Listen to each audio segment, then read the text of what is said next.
Emma staggered through the smoke-choked streets, her breath shallow, her vision blurred by sweat and tears. The town, once a thriving place of laughter, bustling markets, and warm hearths, was now nothing more than a graveyard of broken bodies and smoldering ruins. Brutal had torn through the tower. Emma's fingers trembled as she drew another arrow, her breath ragged, her vision swimming in and out of focus. The archer's focus state was a double-edged sword, a technique that sharpened her aim to supernatural levels, but at a terrible cost. Every shot drained not just her stamina, but her very life force. One more, just one more. Her muscles screamed in protest. Her lungs burned as if filled with embers. The world around her blurred, the battlefield fading into a haze of smoke, blood, and distant shouts. She had already fired over a dozen arrows, each one precise, each one lethal, but now her body was betraying her. A sharp pain lanced through her skull. No, not yet. Her bowstring quivered in her weakening grip. She tried to steady herself, tried to lock onto another target, perhaps the monstrous big bully, whose demonic form was wreaking havoc, or the cunning goblin leader, Lin Tian, who lurked in the shadows, waiting for his moment. But then, her knees buckled. The archer's focus shattered like glass. She collapsed, her body hitting the ground with a dull thud. Lin Tian's yellow eyes gleamed with predatory delight. Finally. He had been watching, waiting for this exact moment. Emma was dangerous. Her arrows had already claimed several of his kin, but now she was helpless. Brutal, his hulking subordinate, snarled and lunged forward, claws extended, ready to tear into the fallen archer. "No!" Lin Tian barked, raising a hand. "She's mine." Brutal hesitated, then reluctantly obeyed, turning instead to aid Big Bully in his battle against the Sword Saintess. Lin Tian didn't waste time. He darted forward, his small but agile form weaving through the rubble. Emma lay motionless, her chest rising and falling in shallow, labored breaths.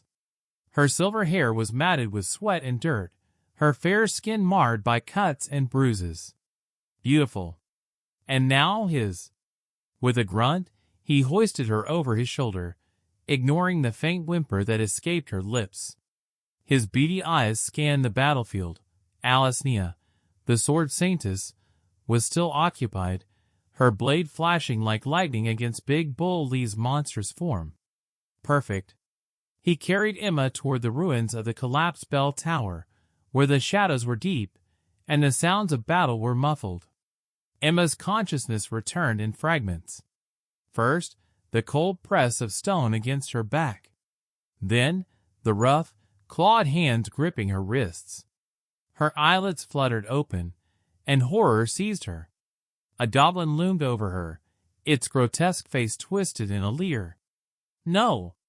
Her body tensed, instinct screaming at her to fight, to run, but her limbs refused to obey.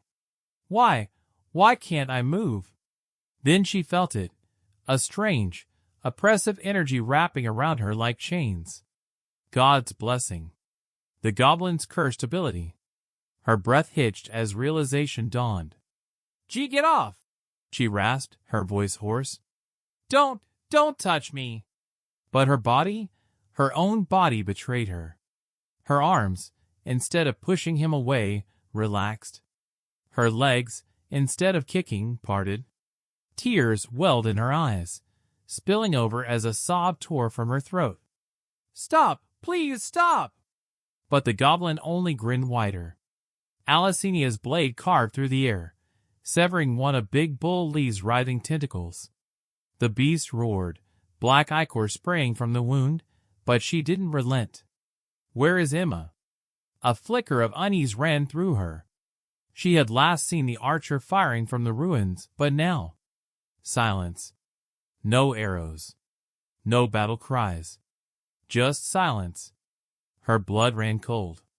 With a powerful leap, she disengaged from Big Bully, her boots skidding across the broken ground as she scanned the battlefield. There, the ruined bell tower. And then, a sound. A whimper. Alicinia's heart stopped. She knew that voice. Emma. Without hesitation, she sprinted toward the ruins, her sword blazing with holy light. Emma's fingers closed around the hilt of her dagger. Tears blurred her vision, but her grip was steady. Alicinia's voice echoed in the distance. No! Emma! But it was too late. Too late for Marshall. Too late for Austin. Too late for her. She pressed the blade to her heart. Tears streaming down her face, she said, Lady Alicinia, I don't want to give birth to a goblin's child. You must avenge us. Alicinia, she whispered. I'm sorry. And then, she plunged the dagger down. Alicinia sprinted toward Emma's fallen body, dropping to her knees as she gathered her into her arms, holding her tightly. Emma's breath was faint, unsteady, each one a fragile thread keeping her tethered to life. With great effort, Emma lifted a trembling hand, reaching for Alicinia's face. But before she could touch her, her strength gave out, and her hand fell midway, slipping lifelessly to her side. Seeing her disheveled clothes and the foul-smelling objects scattered on the ground, Alicinia understood. It was that goblin. The one they hadn't managed to kill. Her breath hitched, her grip on her sword tightening as a burning rage coursed through her veins. Splurt! Emma's voice was barely above a whisper, yet each word struck Alicinia like a blade to the heart. A sickening weight settled in her chest, twisting and pulling until it became unbearable. Her breath hitched, her vision blurred with unshed tears. Then, with a final exhale, Emma went still.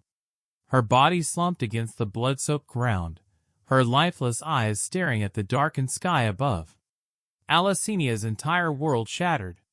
For a moment, there was nothing. No sound, no movement, just the unbearable silence of loss. Then, rage. A deep, seething fury unlike anything she had ever known. Alicinia's face darkened, her expression twisting with raw, unfiltered hatred.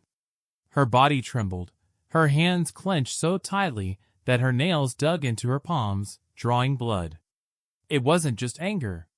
It was vengeance. Her gaze snapped toward the battlefield, where goblins still roamed, laughing, reveling in their victory. The sight of them, of their disgusting, grinning faces, made her stomach churn. They thought they had won. They thought they could take everything from her. They were wrong. Her sword hummed as she tightened her grip, the air around her growing heavy with power. Sparks crackled along the blade's edge, her very aura burning with the promise of destruction. With slow, deliberate steps, she rose to her feet, standing over Emma's body like a vengeful specter. Her voice was ice, her words sharper than steel. I swear on my sword, you will all burn. And with that, she stepped forward, ready to turn the battlefield into a graveyard.